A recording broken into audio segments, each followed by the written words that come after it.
You weren't going to stop for coffee today. The place is a little out of the way, and the coffee is fine, not special. Then, your phone buzzes with a reminder from the shop's app. You are 2 drinks from a free one. 8 down, 2 to go. The free drink is worth maybe $4. Not enough to reorder your afternoon for, but $4 is not what the app is doing to you. 8 down, 2 to go. And it feels like something you started and have not finished. Feels like throwing that progress away. An empty rewards account is just an offer. Take it or leave it. Nothing lost. An account sitting at 8 out of 10 is not an offer anymore. It is a job you are already in the middle of. 2 consumer researchers, Joseph Nunez and Xavier Dries, gave that flip a name, the endowed progress effect. Give someone a goal that already looks underway, and they push harder to finish it than if they had started from scratch. In their study, it ran on a paper punch card, but the app on your phone runs the identical play. Hand someone a head start, and the finish line begins to pull. Picture 2 versions of the same reward. One needs 10 purchases and starts at 0. The other needs 12, but it opens with 2 already credited on the house. The work is identical, 10 more purchases either way.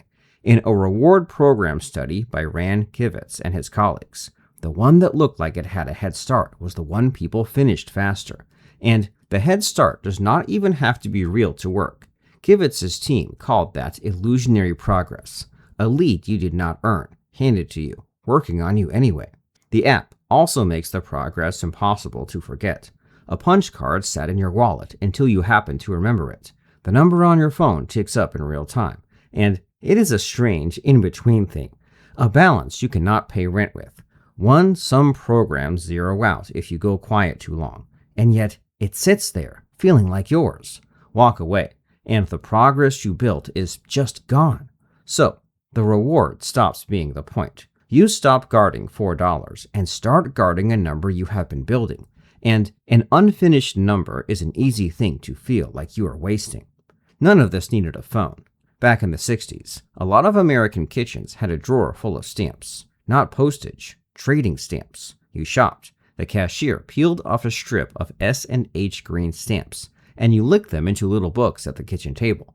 Fill enough books, and you traded them for a toaster, a lamp, a bike. The Supreme Court actually walked through the whole system in a 1972 case. Stamps, books, redemption centers. And one detail matters. A half-filled book was worth nothing, not half a toaster, not anything, until you filled it. By the court's accounts, in 1964, more than 60% of American consumers were saving green stamps. This was not a fringe habit. The stamp book was a progress bar made of paper.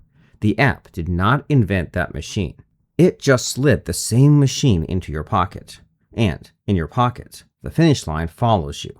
The app pings when you are a visit or 2 from a reward, even on a slow Tuesday when you are not thinking about it. The reward keeps changing shape, too. A free coffee becomes a rank you hold. Gold, platinum, a tier with a name, and a higher one, always just above it. The purchase turns into a rung you are standing on, and the climb points up at a small status the program made up. Still, some people come back for a dozen reasons that have nothing to do with any of this. The shop is on the way home. The coffee is genuinely good. The ones who download the app often like the place to begin with. So, the program quietly takes credit for purchases it never caused. Studies of real loyalty programs tend to find the effects are weak and uneven. Nothing like the mind control the marketing implies. And the research keeps drawing a line the marketing blurs. Coming back and being loyal are 2 different things. Richard Oliver spent years on customer loyalty and found that even being satisfied with a place does not reliably make you loyal to it. Alan Dick and Kunal Basu put it cleanest. Real loyalty is an attitude plus the repeat behavior. A program can buy the behavior, the return trip itself, but not the attitude underneath, which is often just convenience, habit, or an unfinished count. Strip it down, and the part that is the program's own doing is simple. It took a flat transaction and gave it an unfinished shape, an open loop with a brand's name at the far end. When the app pulls you back, it is not really pulling on loyalty to the shop. It is pulling on the half-built thing on your phone. And the only place to finish that happens to be their counter. none of which makes you a sucker for wanting to. The urge to finish what you started is real, and most days it costs you almost nothing.